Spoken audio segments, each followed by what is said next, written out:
Live. Shit. Yeah. Now we're live. Yeah. Hi, everybody. Welcome to Carnivore Sunday School, the first one in November. I know we in the United States just turned our clocks back 1 hour last night or early this morning. I know the UK, you did it a week earlier, which was a lesson for me. I didn't know we weren't lined up. I thought we all did it around the same time, so that caused a little concern. But we're here, and I hope our viewers aren't what would be an hour behind or an hour late showing up. We have a special guest today. Her name is Kimberly Morrow. I'm really excited to hear her story and how carnivore has improved her health in so many other wonderful ways. Before we get started and our introduction, and she tells us a little bit about herself, let's just go around clockwise and just do a quick, brief introduction of who we are, where we're from, maybe how long we've been carnivore. And I'll start. I'm John, the carnivore teacher alpha. I'll be carnivore coming up on 3 years. Before that, I was ketovore. Before that, I was keto. Many, many benefits, not just weight loss, some mental health, OCD, AFib, lower back, so many wonderful benefits. So I'm telling other people, I'm teaching. I have YouTube videos that I put out on my channel. We do this wonderful Sunday school, Carnivore Sunday School, just to get the word out for anybody who's looking. They can find us and learn about this wonderful ancestral way of eating. So that's me. Kim, you're up.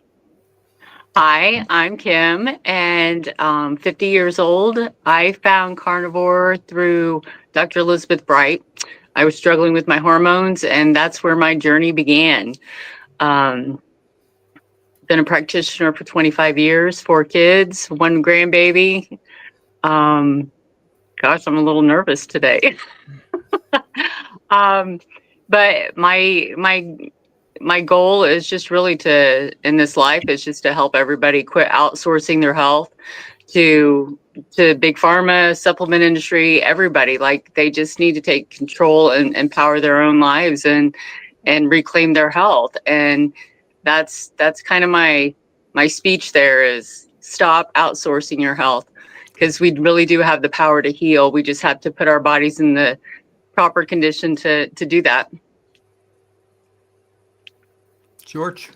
Okay, so hello everybody. I think most of you know him by now. I usually say I am at this point, but I'm going to say this time, this is we are Lainey and George. We live in Bridgewater in Somerset, and we are both your 6-year-old carnivore friends, because I keep on forgetting that we are a carnivore household now. We share our house with 2 pussycats, Angus and Hamish. I know a lot of our friends in the community love the cats. So I came, as everybody knows now, to carnivore gradually, having been diagnosed with type 2 diabetes in March of 22. Lainey was diagnosed with a very serious breast cancer in September of 22. So we have been on a 3-year journey together. I have totally cured now my type 2 diabetes and everything that went with it. Lainey's cancer journey continues. She had the poison cut burn treatment.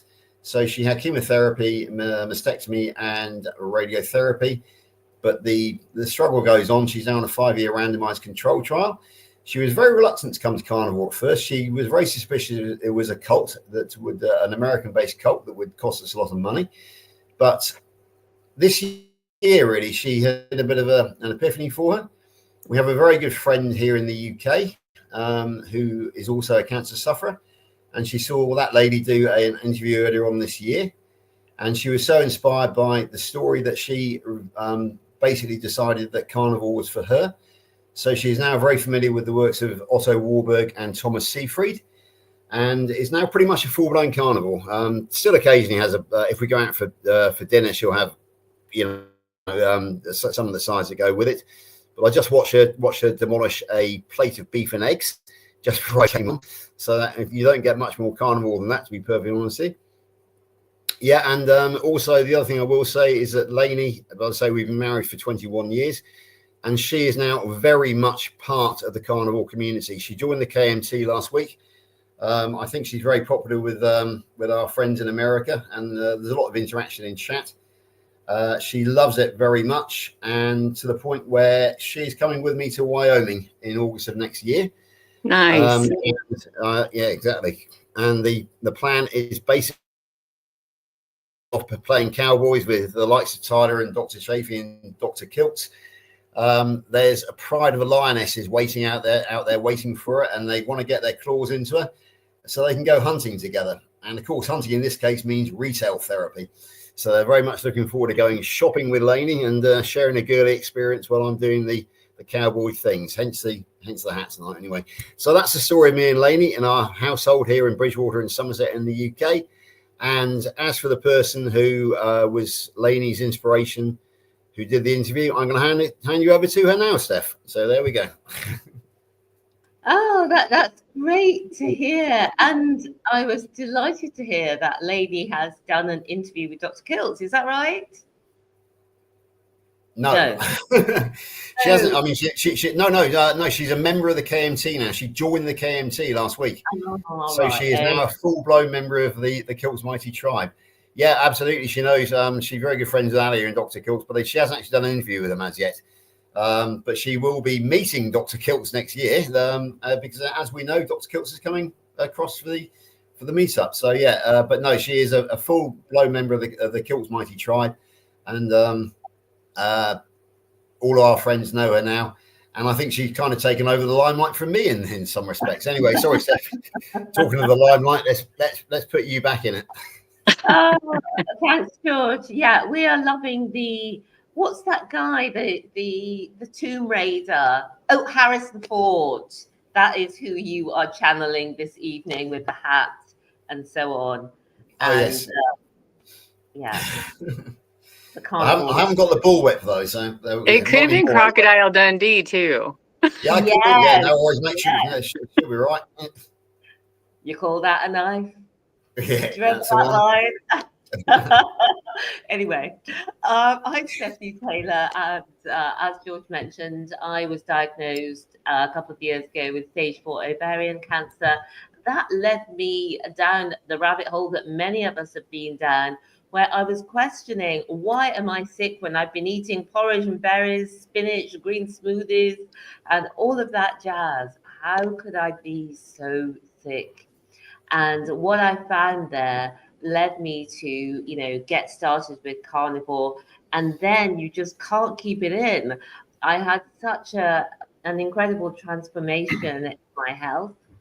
That with my sister Nicky, we do Happy Sexy Health, and we help people who've never heard a word about this way of eating to do a 21-day primal body reset and start the carnivore or ketovore lifestyle. And it's just such a joy seeing people transform their health. So back to you, John. Okay, that is wonderful, and I laugh at what George said with his wife and the cult from America. Some of my friends perceive it that way. I had one friend that said right to my face as I started to explain. They came for a visit because they were in the area, and she just stopped me cold and said, "We don't believe in eliminating an entire food group," and I wasn't even allowed to talk. And I was like, that's they believe I believe in the cult. So she's not ready yet. That's how I perceive it. She's not ready yet. So I'm going to introduce Kim. I'm going to read the introduction here so I can put on my reading glasses. This is Kim Morrow. She is 50. She's a mom of 4 with 4 grown children, 1 grandbaby, raised children on low-fat, carb, and then plant-based diet, causing harm to their endocrine systems. She's married 29 years to a beautiful man who is 100% disabled combat veteran. He's now carnivore, unhealthy relationship with food, suffered from depression and anxiety, used alcohol to numb since 7th grade, recovered vegan. Both of them became incredibly ill. They've been a medical massage practitioner, or she's a medical, both of you are medical. Just me. Oh, just you're a medical massage practitioner and nutritional counselor for 26 years. We don't have the whole thing there for me to read. So we'll let you elaborate and give us a little bit. It only takes a certain amount of letters. So That's okay. It was nobody's kind of fault. jostled. I didn't expect it to be written or That's read. all right. So welcome. Thank you so much for being our special guest this Sunday. You follow a long line of special guests. So go ahead and tell us who you are and your story a little more detailed than the intro. Okay. Getting this elevator story down here. I'm so used to talking about everybody else because I'm not one that ever goes to the doctor. I don't do any of that. So I don't know what labs are, what tests are. I don't, people have stories, their own personal story of how they became carnivore and into this community. And what got me here first was the veganism. It worked until it didn't. And then I got really sick. And my husband and I looked at each other one morning and we were so sick. We were like, what about going to get a steak? And so we went out of town embarrassed because, we had been preaching this plant-based lifestyle and went out of town and got our steak. And on the way home, we were on crack. Like it was night and day. Our bodies just shifted immediately. Like it had been starving, for that meat. And so we never looked back. But then 2 years ago is when I took the leap to fix my hormones and come over to carnivore.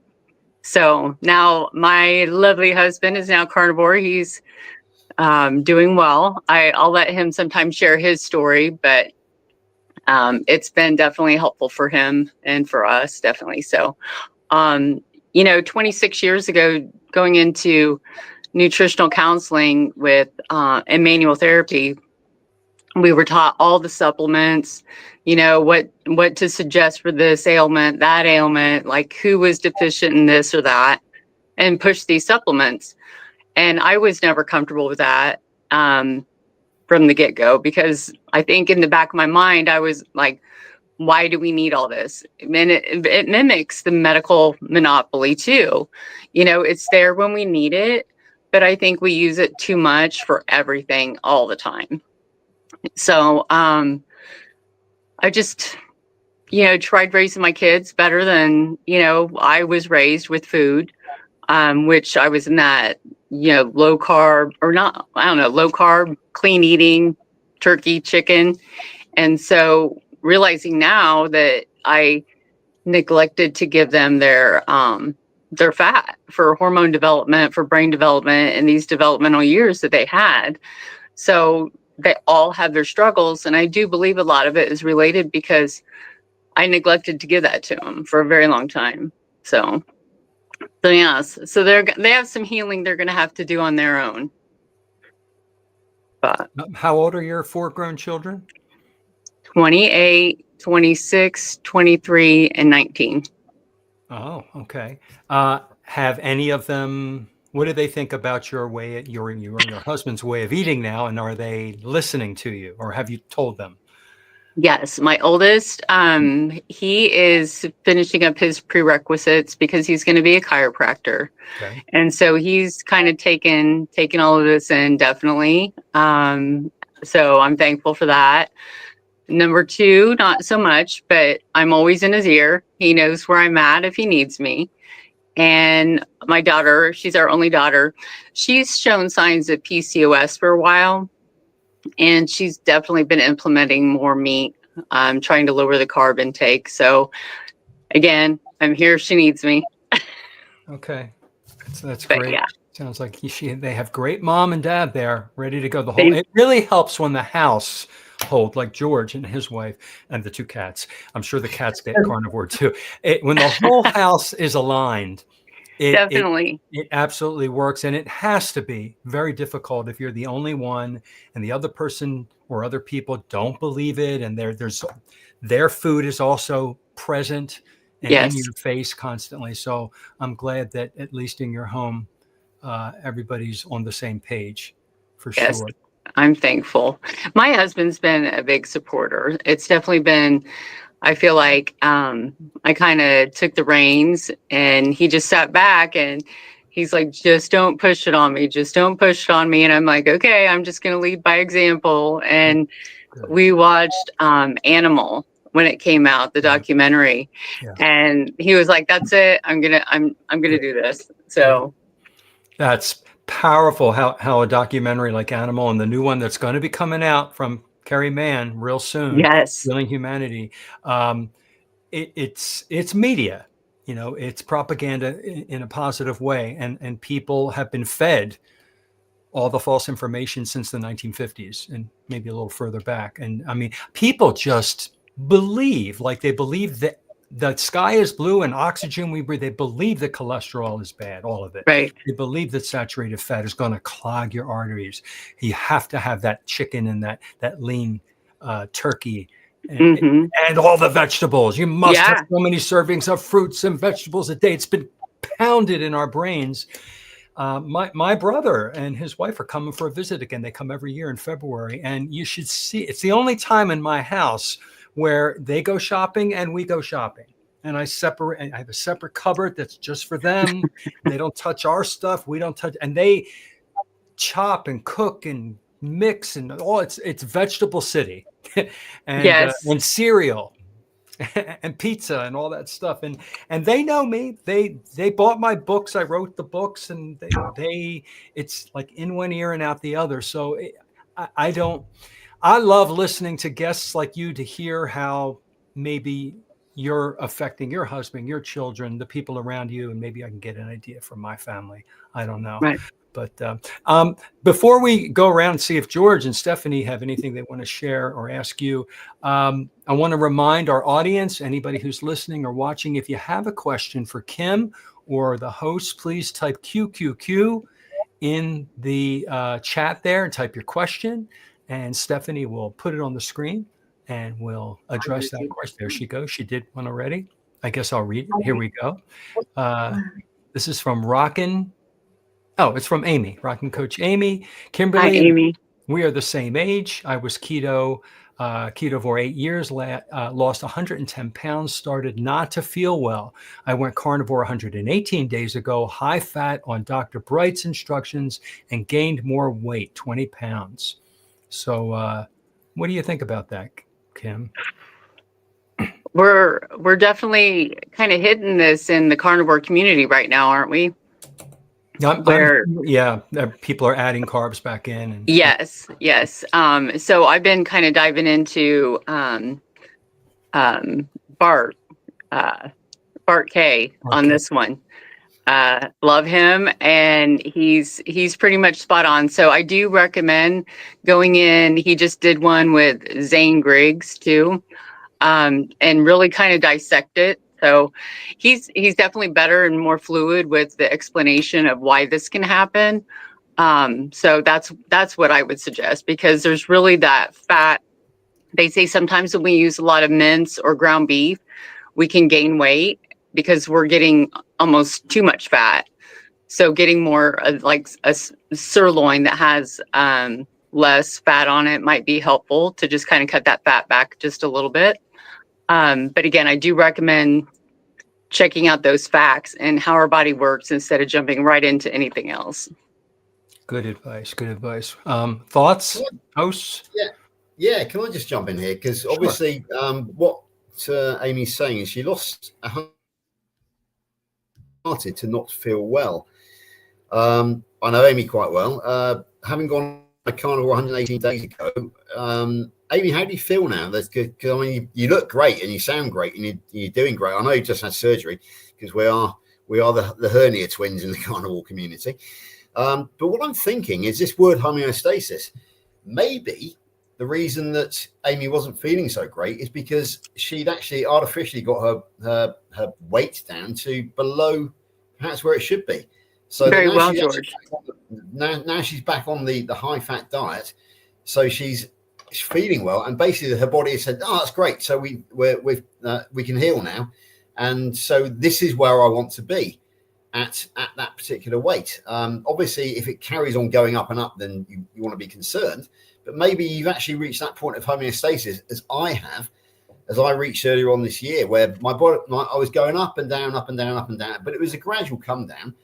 I got down to 168 pounds, and then since then, I've gone back up to between 173 and 175, but it just doesn't vary. That is now my point of homeostasis. That is where my body wants to be. So I'm just thinking, Amy, maybe that you weren't feeling well because you lost too much weight. And that once you actually started eating the high fat diet, the body thought, oh, great, now we'll put this back on and, and make you feel well. So Amy, exactly. So Amy's the same height as me, 5 pounds lower than me. Obviously female, there is a bit of an adjustment there, but at 148, at 5'9", 148, that strikes me as being low, to be honest with you, because obviously I'm the same height as you. Right, the question I have for you, Amy, is how do you feel at 20 pounds heavier compared to where you felt at 148? Can you, if you answer that'd be really good, because I suspect that actually 148 was too low, and then now you put the 20 pounds back on, hopefully you're feeling great, and that's pretty much where you should be. We fixate on the scale number. We fixate on that number. Right. It starts to go up. We panic, and we forget that number is water weight, it's muscle, it's bone, it's fascia. She mentioned her menstruation. There's my gosh, the 4 different stages. It's a constant balancing of hormones. All of that plays into that weight gain. Like George said, totally 110%. How do you feel? If you feel better, that's where your body wants to be. And you only said 100 and some days, 119 days. That's very short time, relatively speaking, in your entire life of being on carnivore. I mean, this is not a diet. Just continue and be patient and monitor. Does Amy eat dairy? That's a good point too. Yeah. No, she doesn't. She's given up the cheese because we were in chat yesterday, and I said that Lainey is having to add cheese back in because she's trying to gain weight because she's lost too much with her cancer journey. And Amy said, please eat some cheese for me, Lainey. So I'm guessing that probably means that Amy's not eating cheese at the moment. But I've just noticed. Oh, George, you've frozen. I moved. I wasn't sure if it was all of us. No. Here I am. Yeah, I'm back here now. Yeah. So maybe quite simply, Jack, sort of bite the bullet and go out and buy one size bigger or something, Amy, and keep those for back in the back of the closet just in case the weight comes back off again.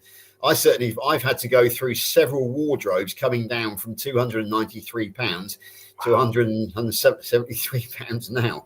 The charity shops have received quite a lot of donations from me over the course of the last 3.5 years. So Amy said no, except for the week after when the glucose in my bag got me re-addicted for 1 week. So anyway, that's my take on it. Hopefully you went too low, you got back to where your body wants to be, and you'll feel better for it. That's my take. Yeah, well, I find this very interesting. Amy is wanting to lose a little bit. She said she's fixating on her clothes not fitting anymore. She's not fixating on the scales. I'm actually 5'9" as well, and usually my weight is around the weight 148. Sometimes a little bit less than that, and sometimes a little bit more. But it really varies because we're all a bit different. And it's interesting what you were saying, Kimberly, about the ways that our body works. So for some people, they find they go a little bit higher fat, especially over 50 in perimenopause and menopause, and they find it really helps them. They find that they go more into the fat burning, that the fat comes off. And what we're hearing recently is that for some people, that either doesn't work at all or it stops working. And then for those people, they need to ease back on the fat. So I think it is a little bit of experimentation, because even though we know how a typical person's body works, we find that in our individual body, in our individual experience, that maybe we were doing exactly, for example, that eating more fat leads you to be in more ketosis, leads you to burn more fat. and lead your weight to drop. And then some people are finding that they've tried that, but it didn't work for them. Or maybe they just need, because high fat can have a lot of different definitions. And so you just need to find the magic for you of what really works for you. I'm not a macro counter, if you know what I mean, in the fact I'm going to try and eat 70-30 or whatever.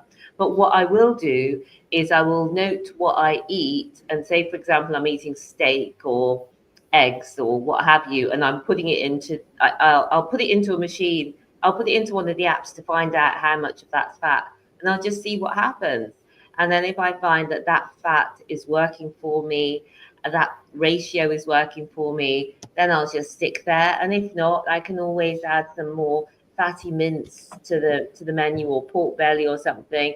Look at what those are in the app, and then take it from there. So I do it based on, the foods I'm eating and then the results I'm seeing. But different people can adjust it different ways. So I think for us all, I was going to say for us women over 50, but for us all, we really have to just do a little bit of experimentation. After you've got carnivore down, you've been doing it for a little while, you're getting the results you want, you don't need to tweak anything, great. And then some people find that it's not quite working the way that they had hoped, and they do want to tweak one or two things. So I think you're just in that part of the journey, Amy. Good advice from everyone. When I started keto 8 years ago, I was about 198, 200 pounds. I'm 5'10", and I dropped way down below where I should be. And I was a scale watcher, and I went way down to 155, 160. And man, was I just a stick. People thought I had cancer. They thought I was sick. And then I did Ketovore and Carnivore, and like George, my body found where it wanted to be. I went up to 170. Now I'm about 168 now. 168, 167, 169. It's been that way for years now. So I think when people start, it's you're finding what works, and your body is finding its stabilization. Your hormones are stabilizing. You have to heal. Yeah. Yeah, you're repairing from the inside out. Absolutely. All of that's happening, and a lot of people who make these comments are like, "I've been doing this for 2 weeks, and I'm not seeing what I want," or "I've been doing this for 6 months, I still haven't seen." That's still not a lot of time. We need to. This is a long term, not a diet, a long term for the rest of our life way of eating, and things. Everybody balances out at a different pace too. I think the older we are, our bandwidth is narrower. It takes a little bit longer. We had on here a few months ago a young girl. She was in, I think she was she like 18 or 19 years old? Do you remember her? And she fixed everything really, really fast. And I attributed that to her age. Her body was just, fast because she's young and resilient. Yeah. And I think that's part of the factor here is everybody takes a little bit longer as we get older to get repaired. Right. That's true. So let's see. Yeah, and anyway, so it's wonderful to meet Kimberly tonight, because we've actually been friends on WhatsApp since July of this year, when we were exchanging WhatsApps back at the beginning of the course. I remember there was one particular night when I was checking the Zoom course. Kimberly's not here, so I sent you a message. And I said, "Kimberly, have you forgotten class?" She said, "No, I'm working, George." So anyway, but one thing I would like to flag up about Kimberly, she's done some great, fantastic work on behalf of the veterans, the military veterans. As we found out her husband, she's married to one. I myself am a military veteran, a veteran of Desert Storm. I certainly had all the alcohol and the PTSD problems. Basically at the height of my powers back in 2000, at the age of 35, I was retired. I wasn't a soldier anymore, but I was an international security type person, diplomatic. You found me at very near the top of the world, at the height of the Himalayas. Everything was great, and then my physical and mental health had a massive train crash a few years later. I was a physical and mental train wreck, and I actually lost a year of my life to depression, PTSD, all the things that go with it, alcoholism. various addictions, and it is really a very real issue amongst the veterans, and homelessness as well. So yeah, I just want to tip my hat to you, Kimberly, and say thank you very much for Thank all you, the work George. for veterans. And so we've got the over in the UK this time next week. It will be Remembrance Sunday. I will be here because I don't drink anymore. But I will be going on parade next week with my fellow former comrades. And it's always kind of a difficult time of the year because it is an emotional time of the year for remembering people. So that's just a shout out to all veterans, and thanks very much, Kimberly, for everything you do for us. Thank you, George. Absolutely. That's one thing that's been, I think, for me, because of course I used alcohol a lot to numb, because our household was crazy. When my husband came back from war, he was the first troops coming back pretty much. And they had no words for what was going on. We had no way to expect what was happening. And so he had to fend for himself for years. We all did. Our kids were raised in a home of like crazy land because we didn't have words to explain what was happening. And now with time, they're showing that it was a great little video. It was a doctor showing that a lot of PTSD isn't so much from PTSD, but it was the constant trauma of the brain. So the continual TBIs are causing the gray matter around the brain, which is exacerbating PTSD symptoms. So, again, what a better way to eat to help heal the brain is high fat. Yeah, absolutely. Of course, the other thing about being a veteran is that you tend to suffer from hypervigilance, even in the street. If a car backfires, you're diving for cover. So Joe's here actually. We were talking about cortisol and stress yesterday.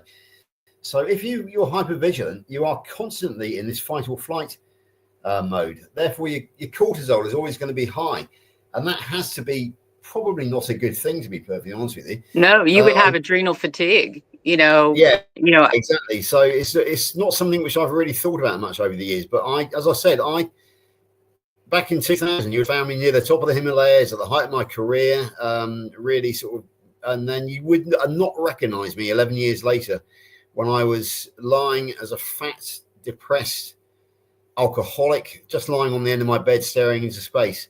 And that was the difference between the man who had been up the Himalayas 11 years earlier. And now I'm back to being that human being again. Now I probably couldn't climb the Himalayas anymore because my knees wouldn't take it, nor indeed my hernia at the moment, which I'm still waiting for surgery for. However, it doesn't stop me from traveling around the world and fulfilling my role in, as Kerry now calls me, the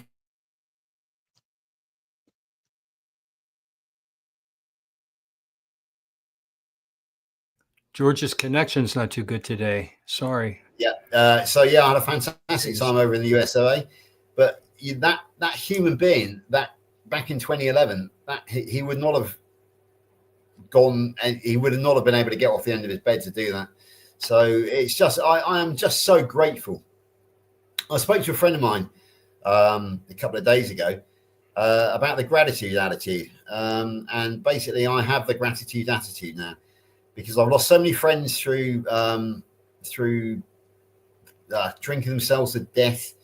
I'm talking about army specifically here now. I've 3 of my best friends in the army, one of whom drank himself to death about 10 years ago. I lost one earlier on last month to drinking, and I've got another one now lying in palliative care, whose liver has failed, kidneys failed, and he's got permanent brain damage, just waiting for the end, really.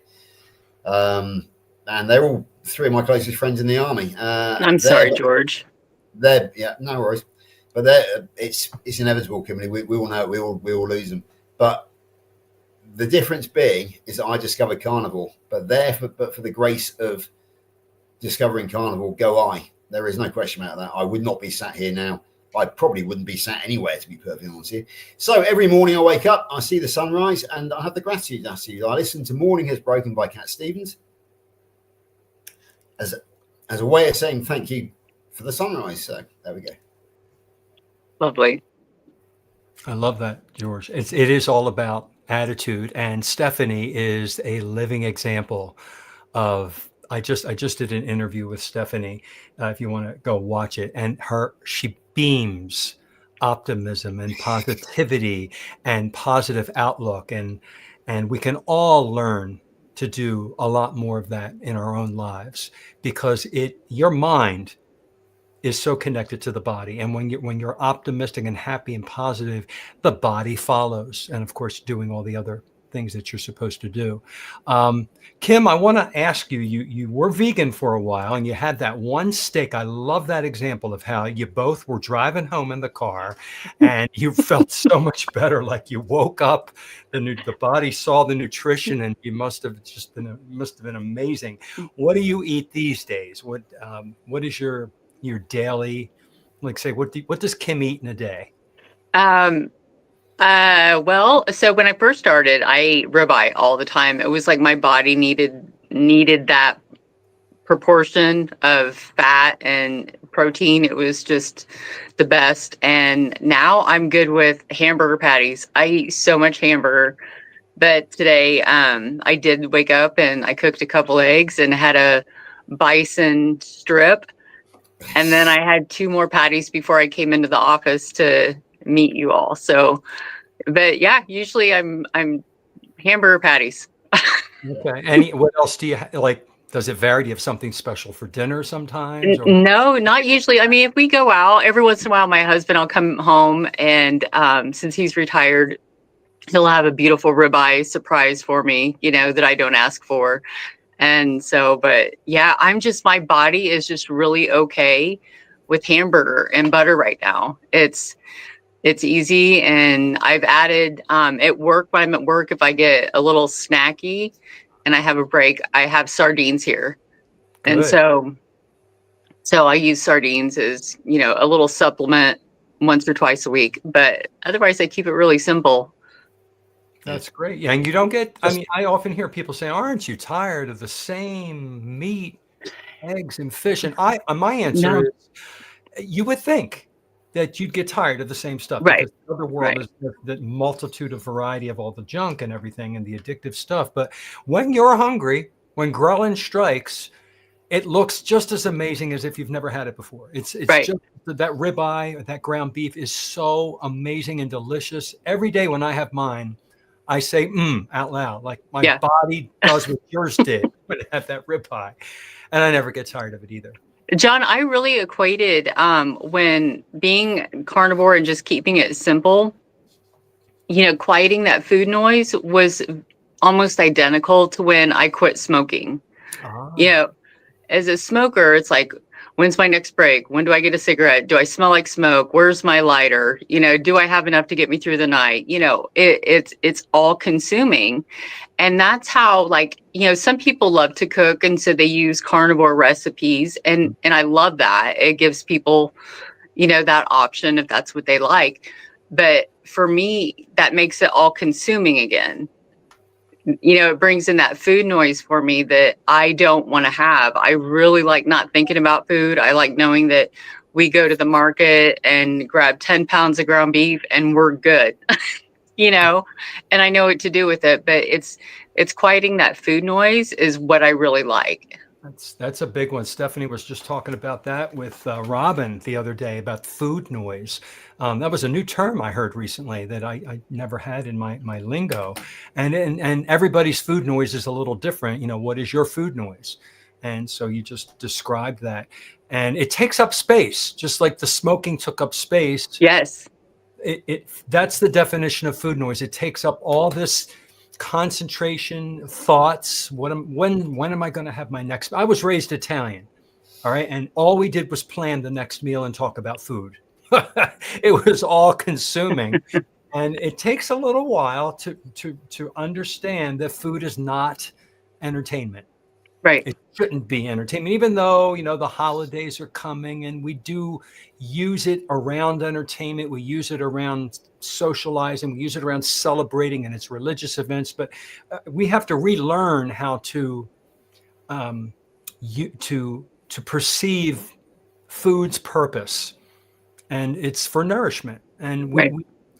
we use it as a drug too much, and then it becomes noise, and it becomes an addiction.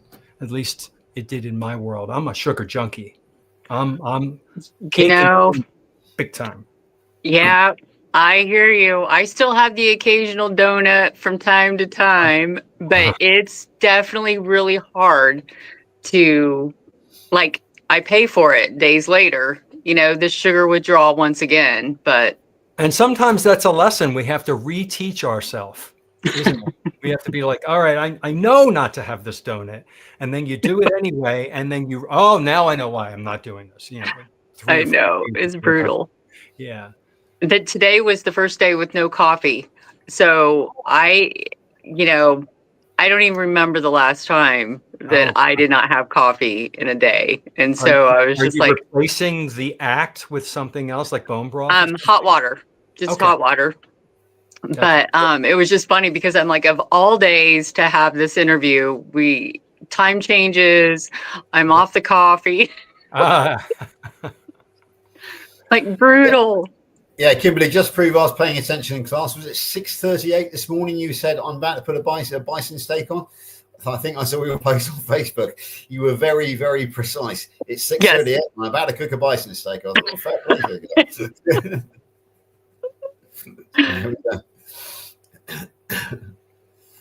Well, we've had a few comments.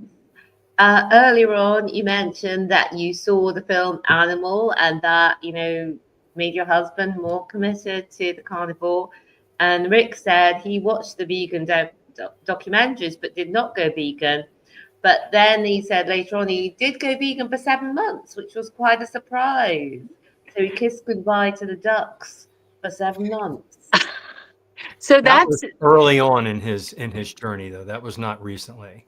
I'm pretty sure. That's hard when, because that time, like when you decide to flip one way or the other, like there's usually a life experience. Like there's something happening in your life to make that switch.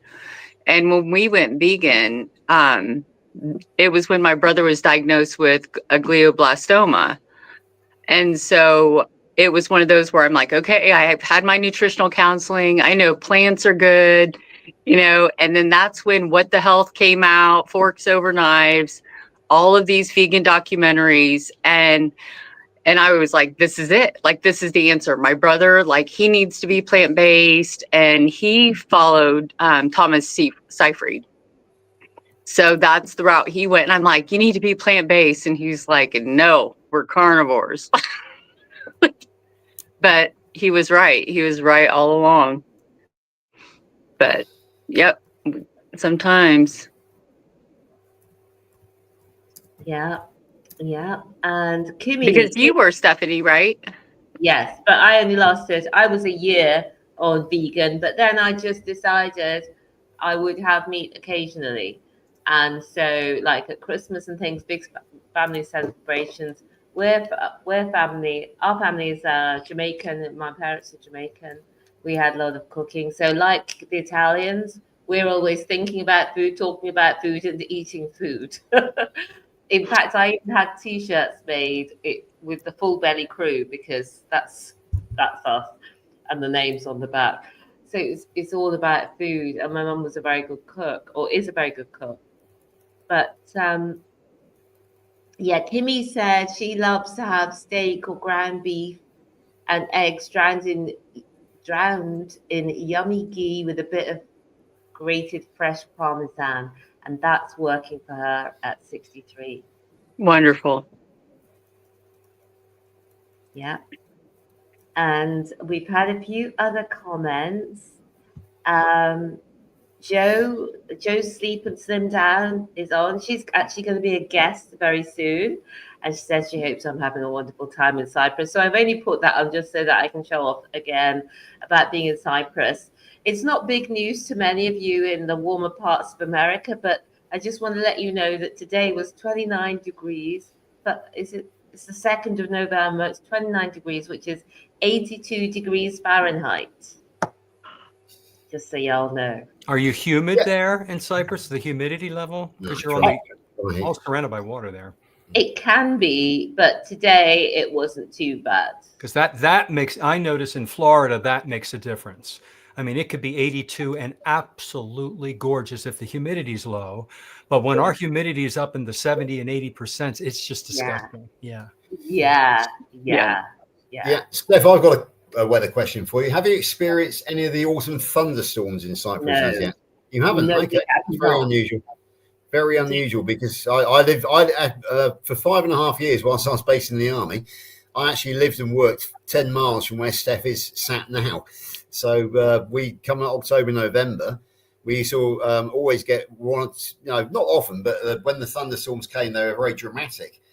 That's the reason why there are very deep storm ditches everywhere over there, because when they come, believe me, they come. So yeah, it's usually October, November, so they're late this year. But be prepared when they do come. Steph, you might not see them, but they can be quite spectacular, to say the least. Well, I've got another few weeks, so I'm sure I might see some poorer weather as we carry on in November. But at the moment, it's absolutely amazing, and I'm loving it. Yeah, I've also noticed you found Makronissos Beach as well, Makronissos. That used to be my hangout for barbecues back in the day, but 30 years ago now. Well, in fact, longer than that now. But I know Makronissos Beach very well indeed. So yeah, it seems everywhere. It's Steph and I seem to sort of like follow each other around the world, really, don't we? So it's great. It really is. It's just that you've been everywhere. So anywhere that anybody's been, you've been, and you've got not only you've been there, but you've got a story about it. Oh, there we go. I suppose it's true. Yeah. It's like you just did that with Diane Ladd. You guys had a connection, right? Oh yeah, absolutely. I think most of the carnivore community knows Rebecca Johnson, who is a fellow MS thriver. She now lives in Spain, but she was actually raised 4 miles from where I'm sitting now. So yeah, Wow. it seems to be that maybe it's just I know so many people that I've got so many the people. Yeah, but her dad, who is a retired doctor, lives less than a mile from where I'm sitting now. So there's a lot of crossover, to say the least. That's actually one point I can say. About the difference between the USA and the UK community, because you guys are so spread out. It's hard for you to actually go and meet your fellow carnivores. Whereas when Steph's actually living at home rather than gallivanting around the world, I can jump in. Myself and Lainey can jump in the car and we can be with Steph in 1 hour's time exactly. Oh wow! Because we've been out to dinner on Steph's doorstep, and if I go 1 hour in the other direction, I can actually catch up with Lauren Tucker, who is one of the stars of Healing Humanity. So it's a totally different sort of setup over here. We don't see enough of each other, to be perfectly honest, but we are a lot closer, and we can have these mini meetups a lot easier than you guys can over there. So but have you seen the videos where people like from other countries, parts of the world, come to the United States and say, now I understand why Americans don't travel? Because like our country is so big that we don't even see it all. No, exactly. I've got a great friend who's a carnivore down in Southern California, Dawn, and the UK, or Great Britain anyway, fits into California 3.5 times. Yeah. So it just gives you a perspective of how. Wow. It's like Dawn to go and see her daughter she's in SoCal down in the Big Bear country. To go and see her daughter up in Northern California is a 14-hour drive. If I sit down in the car and drive north for 14 hours, I'd end up driving off the end of Britain into the North Sea. People take planes from Southern to Northern California. They take a plane. Yes. She did, but she actually went over. She spent Christmas in Northern California, and she said, the reason I'm taking a plane is because it would take me 14 hours to drive to Northern California. And I thought, hang on a second, if I get in the car now and I drive for 6 hours, I'm at the northernmost point of Britain. So it's just it puts into perspective of just how far away everybody is. It's it's an incredible difference. There is no question about that. Yeah, I'm excited to go to Hack Your Health, which is coming up November 14, 15, 16. And it's in Tampa, Florida, which is only 3.5 hours away from me. to drive in the car. I'm so excited. Rick is going to go too from Miami. Yeah, we're following the Rick and Milton saga. Yeah, and other Saturday. carnivores in the country are flying in and get to see everybody. Exactly. I was going to go and work Dr. Kiltz's booth. And our really? daughter's going to be moving back from Colorado Springs within that time. And I'm like, I can't financially justify all of this. So I was really sad because I was looking forward to meeting all of these people at Hack Your Health. Like, yeah, I mean, that's a good point, Kimberly. But the thing is that it's like we're all fairly new to the carnivore community, so we're all anxious to sort of get together as quickly as possible. And it was fabulous that myself and Steph were able to meet up at the Great British Meetup for the first time in August. But this is a marathon, isn't it? It's not a sprint. right. So Exactly. Yeah. if we miss out 1 year, then we're going to catch up at the end Absolutely. There are more and more events occurring as we, exactly. So there's more and more opportunity. There's more and more opportunity. We are growing the meetup community here in the UK. We've got the events, if you like, but we've also got I'm trying to push the mini meetup, the sort of event that Steph and myself had over in her backyard. And I had a more recent one. Steph, you weren't available, but up in Gloucestershire, the Longhorn Bar and Grill. I think Sam's invited you there. It's fabulous. It really is. And then we've got George. Yep. Is that the one where you can order the size of steak you want when you order? Like you can actually custom it to like so many ounces? Are you referring to my Facebook post? Yeah. Yes. Yeah, that is the one. That is the Longhorn Bar and Grill. Could you imagine? Like but could you imagine though going into a restaurant and ordering a steak and being like, no, I don't want your 18 ounce. Like I want a 46 ounce. And they're like, okay. Yeah, very much saying they can only offer you what they got, but I had a 2.2 pound T-bone. Nice.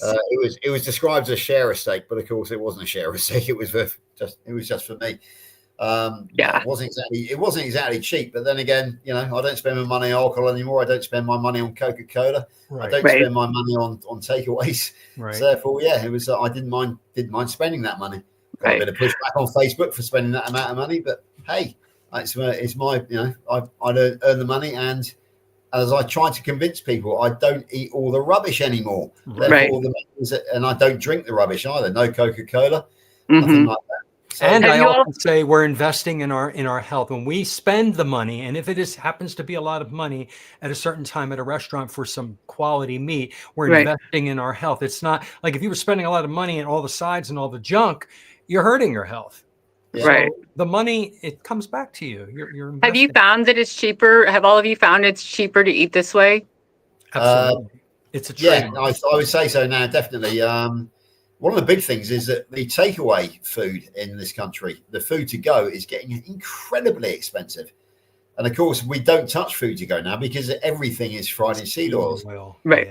So, basically, if I go to the butcher and buy in bulk, I can buy 3 big steaks for the cost of one pizza, basically. Wow. And cook it the way you want, which you're never going to get it black and blue or rare like you want it.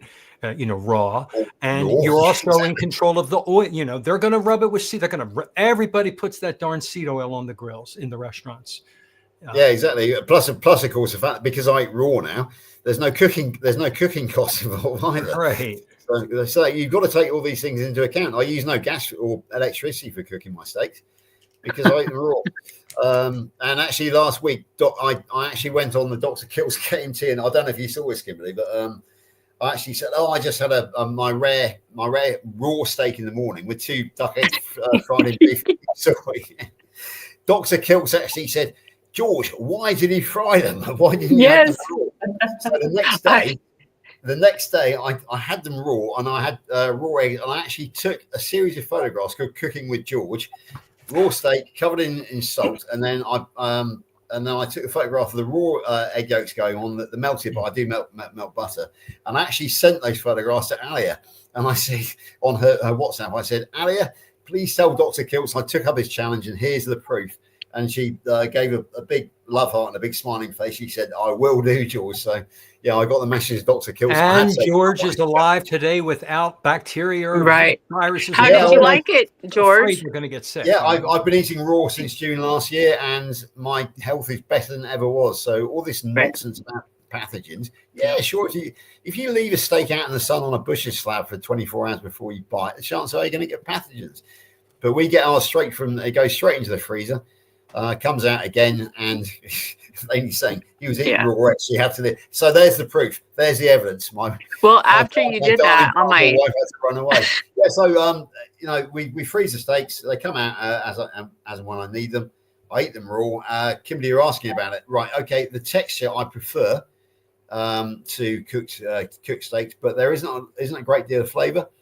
But I used to have mustard, but then I had a much better idea. I now cover my steak with salt, a liberal covering of salt, and then I actually melt butter. So I've got salty butter flavoured steak, better than mustard. Nice, and a lot healthier.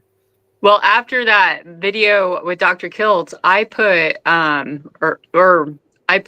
my ground hamburger was raw last night, and I put a raw egg yolk on it, and I'm like, I'm going to try it. Yeah, that is actually steak tartare. Isn't it amazing? Ground steak. Yes. With an egg yolk on it is the French dish steak tartare.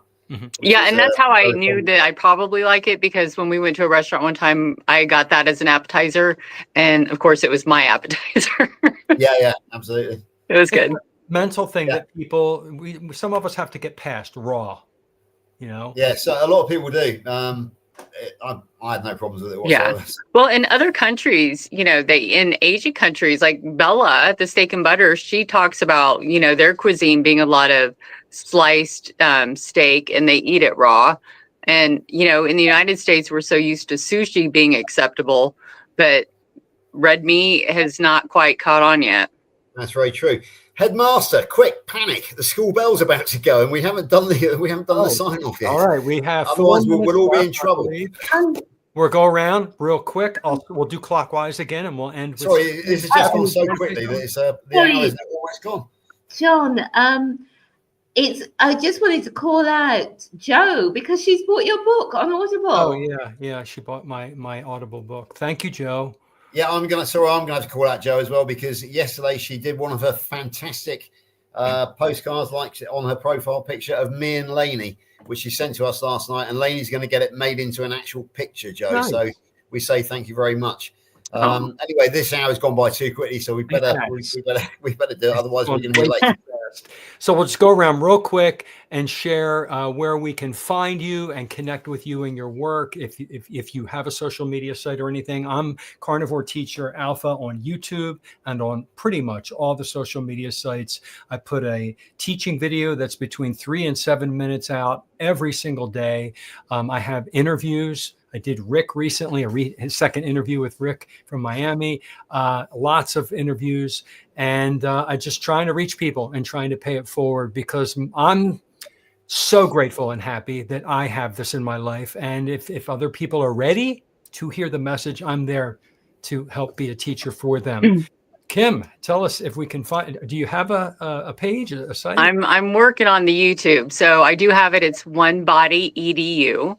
All right. And my ONE or the number one? ONE. ONE. One Body. Say it again. EDU. .edu. Okay. And that's what my Instagram is as well. All right. And I think my Facebook is too. I can't remember, but yeah. Okay. Anything else you want to share before we go on to George? I'm taking cues from all of you. I admire you all and your work and what you're doing. And I'm working my way up there to try to reach as many people as I can to help them, because, the clarity is just everything. When you go carnivore and it's almost like you see the light, and you want to share it with everybody. It's the craziest thing. So not a cult, but just the feeling of overall well-being. And every day I wake up excited to learn more, and like watching all of your videos and going through everything. It's inspirational. It keeps me motivated. it's great resources to have to share with other people. And so that's just my mission, is just to keep spreading the word. So thank you for having me on today. Thank you for coming on. Okay, so for me, it's a quick comment about Carnivore Sunday School. As John said, he does a lot of interviews. Carnivore Sunday School was born when he invited me back for a second interview, a recorded interview. And the next thing you knew, we got a long-running series of live chats. So I'm not quite sure how that happened, but it did. So I'm George Goodenough on Facebook. You'll find me and Kimberly chasing each other around on Facebook because we always jump on each other. We always comment and we always put likes or hearts on each other's Facebook. So we're great mates on Facebook. You'll find me under Good Enough For You on YouTube. I am trying to develop my YouTube, but I've got two problems. One, I'm so busy on everybody else's YouTube. I did Kerry, for example, at Saturday Night Live with Kerry last night, which is great fun, by the way. Go and find it if you haven't seen it. And I don't know how many YouTubes I do, but and secondly, I am still technologically challenged. I now know what Canva.com is. I just need to actually sort of get the hang of it. And believe me, guys, when I find the time and when I get the chance to sit down with somebody like Steph or Amy or Juliet or Lewis or whoever's going to teach me, then I will get the everything I promised everybody up and running. Until then, just bear with me is all I'm asking, because I am working very hard on behalf of the carnivore community, which is why I haven't got time to do my own YouTube. Anyway, we're running late, so over to Steph. Hello. Yeah, I've been in the comments with you. So if you sometimes see me looking down, I'm on my phone commenting. But it's been great to have you all here, and I love the chat that we have in the comments and the community and the camaraderie. And we have so many people that we see here every week, and I didn't get to reply to all of your posts today, but we do read them all, and we love that you're here. So I'm Stephanie Taylor, and I'm at Happy Sexy Health on YouTube, and also Instagram and LinkedIn and Facebook. And my name is Stephanie Taylor on Facebook and on LinkedIn. So love to connect with you all. And on Instagram and Facebook in particular, you'll see photographs from my trip to Ayia Napa, where it's 29 degrees. So I mentioned that 29 degrees or 82 degrees if you're in America, and it's a lot hotter than the UK, which can go into minus degrees overnight, I believe. George, I heard. It's possible. But anyway, for us, those of us who lived through Cyprus summers back in the old days, 29 degrees, we wouldn't have gone anywhere near the beach. That's cold. So it's all comparative, isn't it? At the end of the day. Yeah, it's perfect for me. But back to you, John. I love it. When I moved to Florida in 2001, in the winter, I would call and brag about the temperature to all my friends who lived up north where I grew up. So I understand, Stephanie, wanting to repeat the temperature to all the people in the UK. You're bragging because it's just so refreshing and wonderful. So absorb it all and enjoy it. You deserve it. Ladies and gentlemen, thank you so much. Kim, thank you for coming on and being our special guest today. Thank you, Stephanie. Thank you, George. And we will be back. Oh, by the way, on Hack Your Health, that one Sunday, I won't be present. So I'll let you know. It's like two Sundays from now. So I just won't be able to do it. But the other Sundays leading up. 2 Sundays from now? Oh, no. That means I've got to leave when Joe's on here. It's going to be chaos. So join us every Sunday, folks. And have Joe, it's going to be absolute chaos when you come on, my love. So look forward to it. All right. Stephanie, go ahead and push that button, everybody. Thank you. Take care. Eat meat.